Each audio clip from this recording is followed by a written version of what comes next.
दोस्तों, आपकी कामयाबी आपके घर में सुख शांति लाती है। आपका हमेशा मुस्कुराना, हमेशा खुश रहना और स्वस्थ रहना जीवन की बेहतरीन खुशियां देता है और आपको इस दुनिया का सबसे सुखी इंसान भी बनाता है। आज की जो कहानी मैं आपको सुनाने जा रहा हूं, इस कहानी में सारी दुनिया का ज्ञान समाहित है और सभी मुसीबतों का समाधान भी है। इसलिए इस कहानी को आप अंत तक जरूर देखिएगा। बहुत समय पहले की बात है। एक छोटा सा नगर था। उस नगर में एक बहुत ही धनी सेठ रहा करता था। उस धनवान सेठ के पास कहने को सब कुछ था, किसी चीज की कोई कमी नहीं थी। उस धनवान सेठ ने अपने जीवन में बहुत बड़े बड़े मुकाम हासिल किए थे।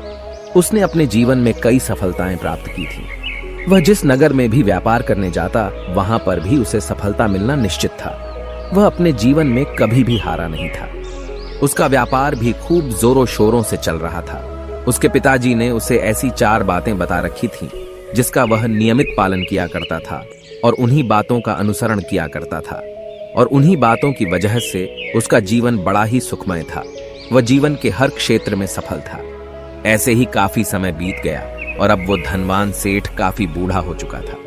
अब उसे लगने लगा था कि मेरी मृत्यु बहुत नजदीक है, मेरी मृत्यु कभी भी हो सकती है। और वह जानता था कि उसका बेटा बहुत भोला है, बहुत नादान है। उसे अभी दुनियादारी की समझ नहीं है, इसलिए उसने अपने बेटे को अपने पास बुलाया और अपने बेटे से कहा, बेटा, मैंने अपने पिताजी से 4 बातें सीखी थीं और उन्हीं बातों को मैंने अपने जीवन में उतारा।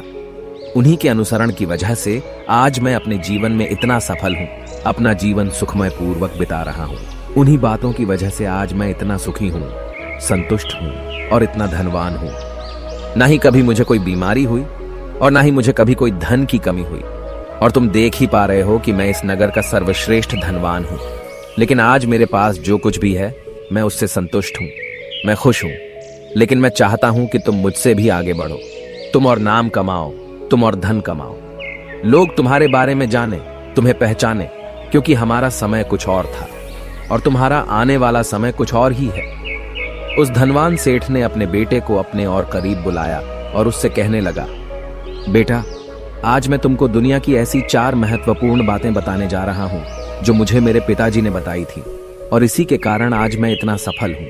यदि तुमने इन सभी बातों को अपने जीवन में उतार लिया, इनका नियमित तौर पर पालन किया, इनका अनुसरण किया, तो तुम भी अपने जीवन में बहुत धनवान बन जाओगे, अपने जीवन को बहुत सुखमय तौर पर बिताओगे। इन बातों के अनुसरण से न तो तुम्हारे घर परिवार में कोई दुख आएगा और न ही तुम्हारे व्यापार में कभी कोई परेशानी उत्पन्न होगी।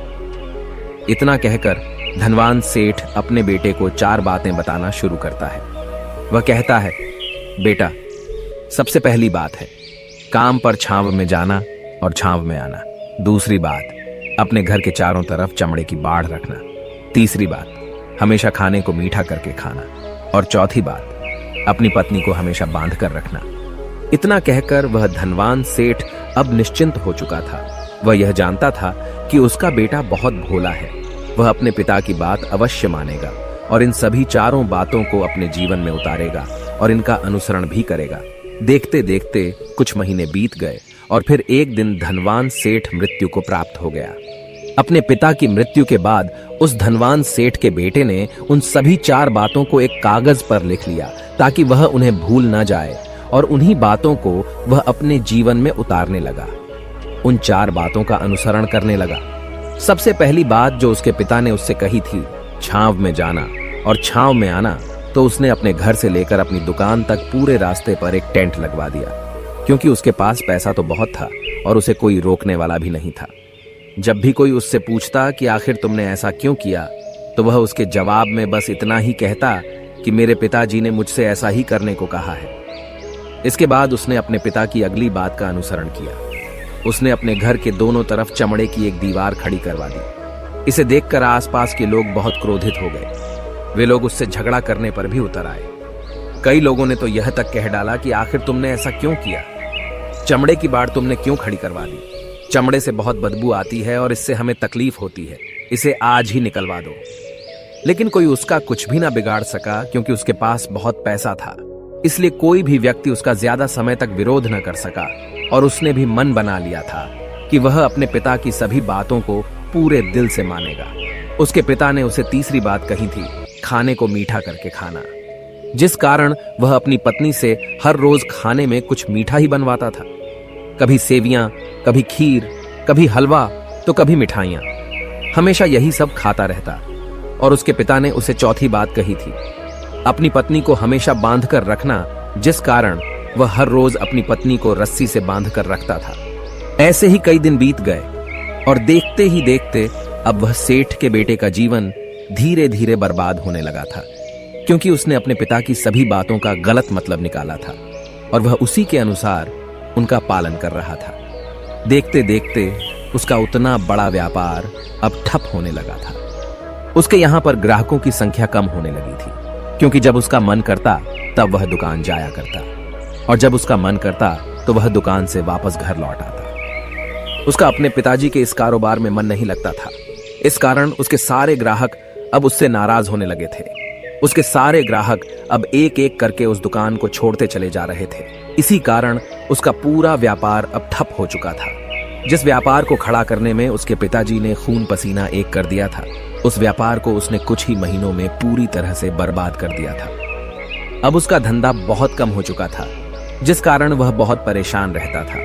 वह बहुत चिंतित रहता था और इसके साथ ही उसने अपने घर के चारों तरफ चमड़े की दीवार खड़ी करवाई थी। उस कारण आसपास पर बहुत गंदी बदबू फैल चुकी थी। इसलिए जो भी उसके आसपास रहते थे उन सभी ने वह घर छोड़कर कहीं और पर अपना बसेरा बसा लिया।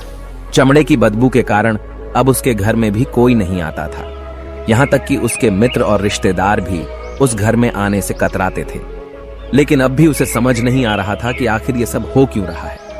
वो बहुत परेशान रहने लगा था और वह हमेशा मीठा भोजन किया करता था, जिस कारण उसका वजन बहुत ज्यादा बढ़ चुका था और इस मोटापे के कारण उसके शरीर में न जाने कितनी सारी बीमारियों ने अपना घर बना लिया था।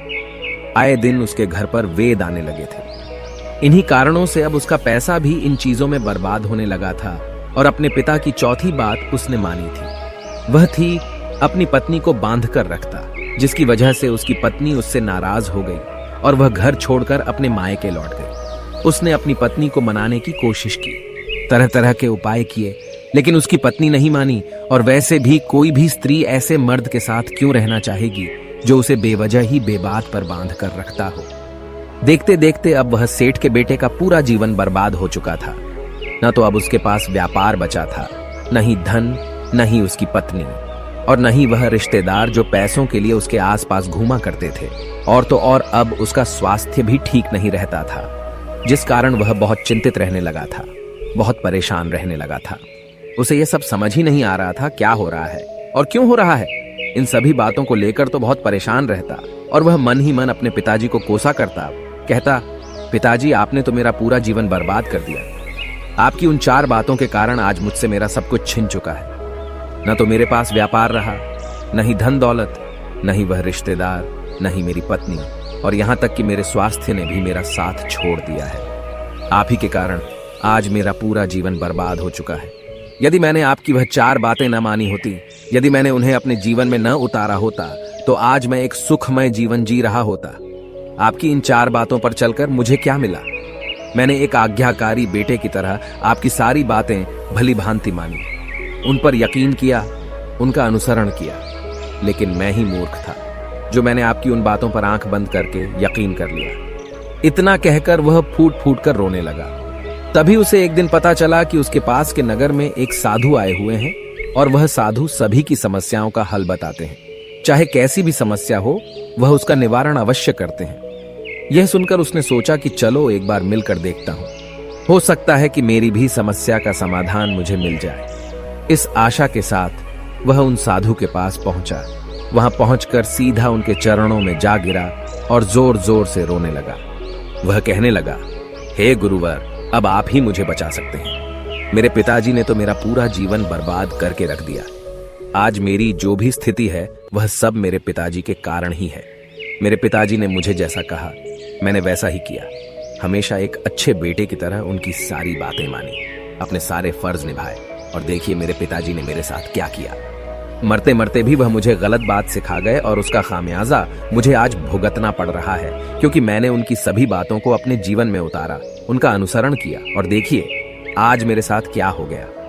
मेरा तो पूरा जीवन ही बर्बाद हो गया। मैं अब तक यह नहीं समझ पाया कि मेरे पिताजी ने मेरे साथ ऐसा क्यों किया। क्या मैंने उनके साथ कुछ गलत किया था? इतना कहकर वह उन साधु के सामने और भी जोर जोर से रोने लगा।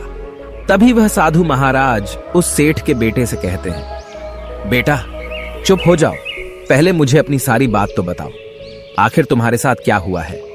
तुम इस तरह से क्यों रो रहे हो? तुम्हारी इस परेशानी का क्या कारण है?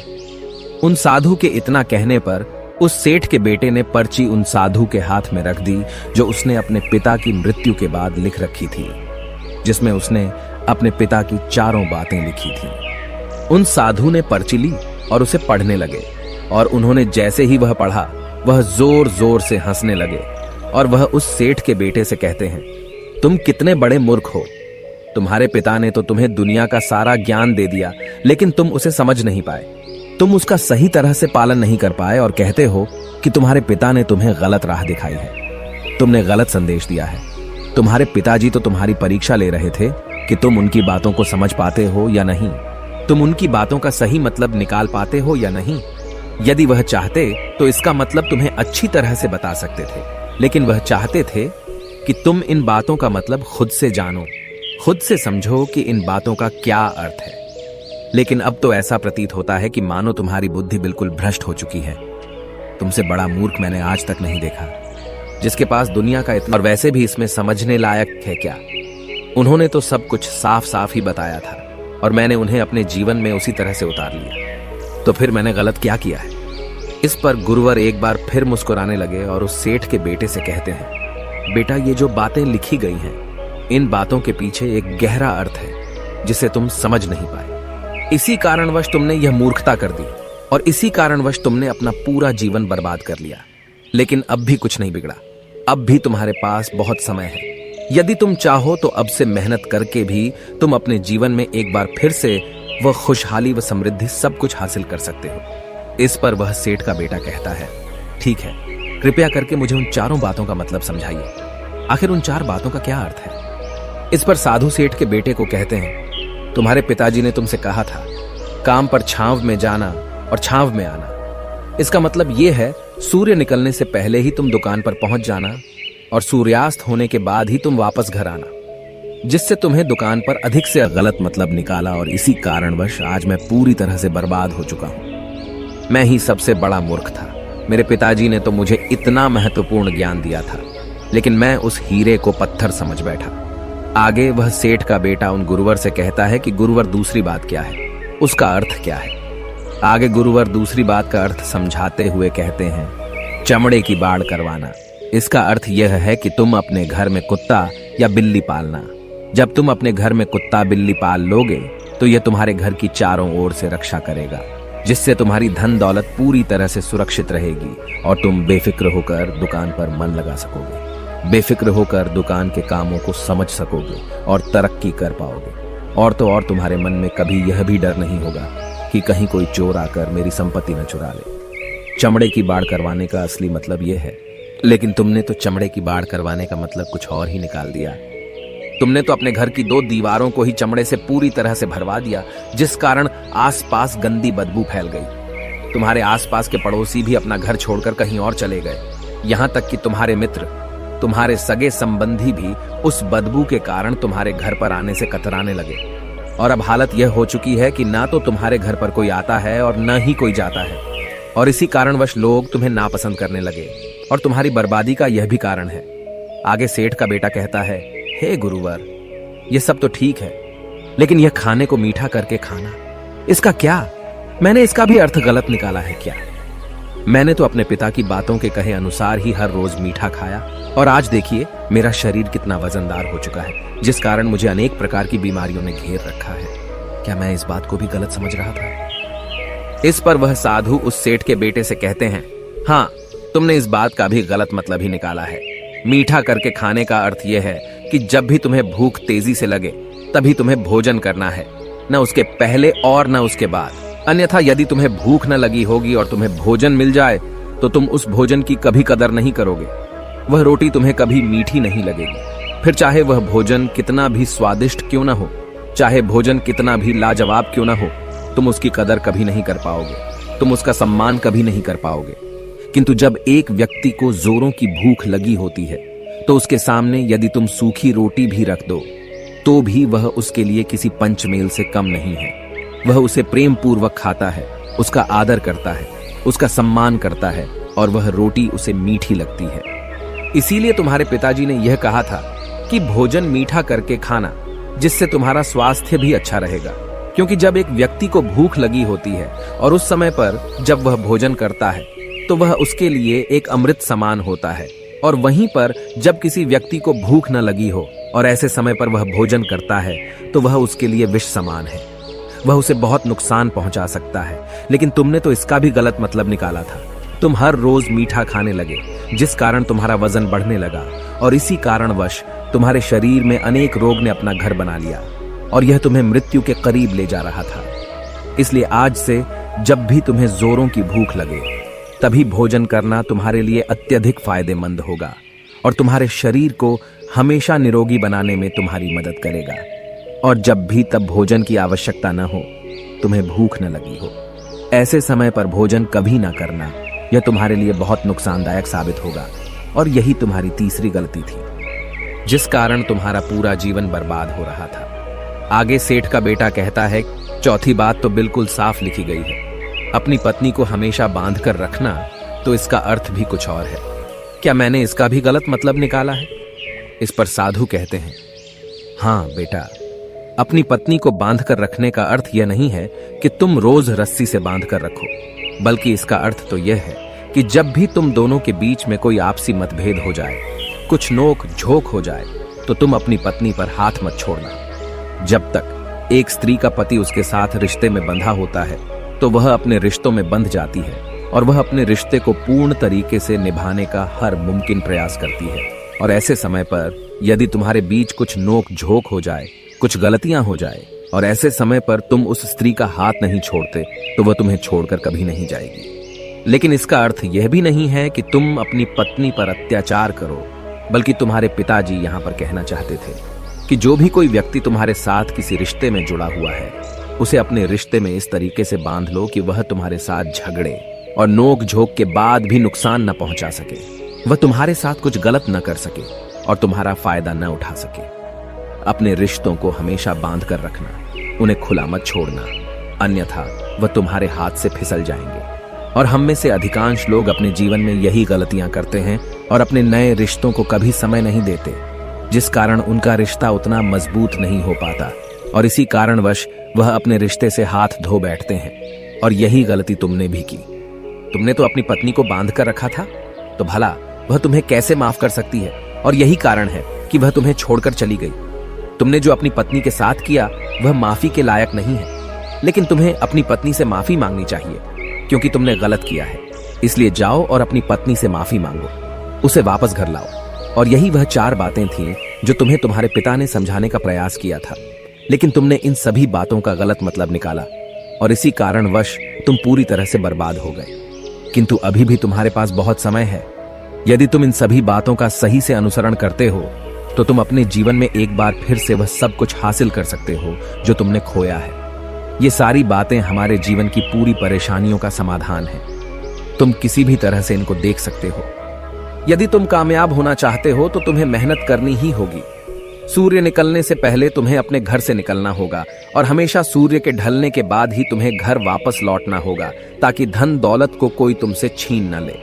तुम्हें अपने रिश्तों को कुछ इस तरीके से बांधना होगा ताकि वह रिश्ते तुम्हें परेशान न करें, तुम्हें तकलीफ न पहुंचाएं, तुम्हारा फायदा न उठाएं। और हमेशा एक अच्छा और स्वस्थ भोजन करना जब तुम्हें भूख लगी हो, ताकि तुम्हें जो भी सांसें मिली हैं तुम उसे खुशी खुशी जी सको। और अपने रिश्तों को हमेशा बांध कर रखना, उन्हें खुला मत छोड़ना, अन्यथा वह तुम्हारे हाथ से फिसल जाएंगे। और अपने घर में अवश्य ही कुत्ते या बिल्ली को जरूर पालना, ताकि तुम्हारा धन हमेशा सुरक्षित रहे। इन सभी बातों का अपने जीवन में अनुसरण करने के बाद तुम अपने जीवन में सब कुछ एक बार फिर पा सकते हो जो तुमने आज तक खोया है, और हो सकता है कि तुम इससे भी अधिक उन्नति कर पाओ, इससे भी अधिक समृद्धि पा सके, अपने जीवन को खुशहाल और सुखमय बना सके। इतना कहकर साधु शांत हो गए और सेठ का बेटा भी अपनी सभी गलतियों को समझ चुका था। उसने उन गुरु को प्रणाम किया और वापस अपने घर लौट गया। उसने उन सभी चारों बातों को अपने जीवन में उतारा, उनका सही सही अनुसरण किया। उसके बाद से उसके जीवन में सकारात्मक प्रभाव दिखने लगे। वह एक बार फिर से अपने व्यापार को खड़ा करने में सफल रहा। वह एक बार फिर से अपनी पत्नी को घर लाने में सफल रहा और देखते ही देखते उसका जीवन सुखमय और आनंदमय हो गया था। मुझे उम्मीद है कि आपको यह कहानी पसंद आई होगी और आपने इससे कुछ सीखा होगा। कहानी के बारे में अपने विचार आप हमें नीचे कमेंट बॉक्स में कमेंट करके बता सकते हैं। जाने से पहले वीडियो को लाइक करें और चैनल को सब्सक्राइब जरूर करें। नमो बुद्धाय।